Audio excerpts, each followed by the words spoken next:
La situation est-elle en train de s'apaiser en Syrie? On vous en parlait hier de ce cessez-le-feu annoncé par la Russie, la Turquie et l'armée syrienne. Une trêve qui concerne tout le territoire de la Syrie. Officiellement, le cessez-le-feu est en vigueur depuis maintenant une douzaine d'heures, mais ça semble très fragile. On signale quelques combats, notamment près de Damas, la capitale. Bonjour Nicolas Tenzer. Bonjour.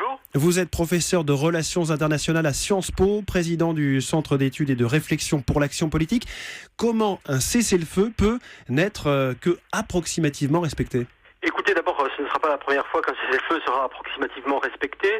Ensuite, il faut savoir que, de toute manière, sur le terrain, les ordres ne sont pas nécessairement respectés par les différentes parties.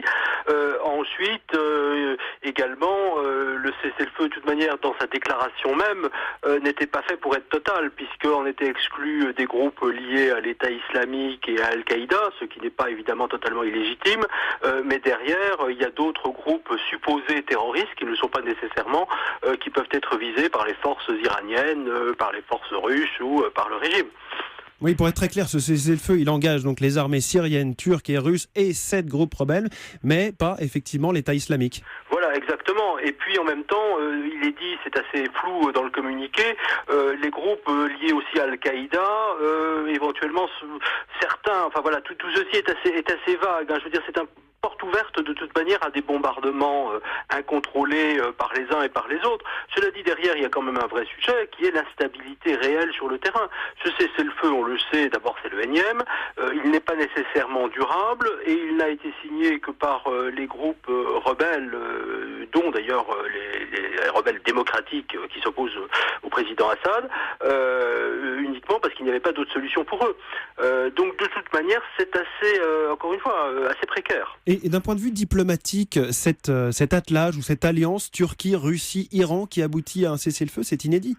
C'est totalement inédit et c'est aussi totalement instable. D'abord parce que les intérêts objectifs de l'Iran et de la Turquie sont complètement opposés, que de toute manière on s'aperçoit que les États-Unis et d'ailleurs l'Europe ne sont absolument pas partie prenante, que les autres pays arabes, notamment les États du Golfe, comme par exemple l'Arabie Saoudite, etc., également ne sont pas partis.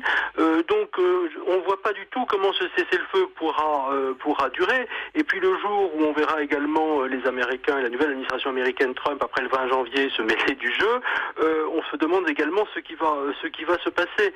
Je crois que de toute manière ça va entraîner un démantèlement également de la Syrie qui sur le plan du droit international n'est pas acceptable.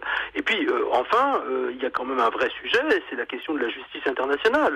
C'est quand même le fait que Assad a commis des crimes de guerre et des crimes contre l'humanité, la Russie aussi en partie, et ils ne vont pas être sanctionnés. Est-ce que c'est quelque chose qui peut être acceptable à la fois pour le rebelle, pour une partie de l'opinion publique, aussi bien dans les pays arabes qu'en Occident? Je crois qu'il y a derrière ces questions-là qui se posent. Merci Nicolas Tenzer. Je rappelle que vous êtes professeur de relations internationales à Sciences Po, président du Centre d'études et de réflexion pour l'action politique.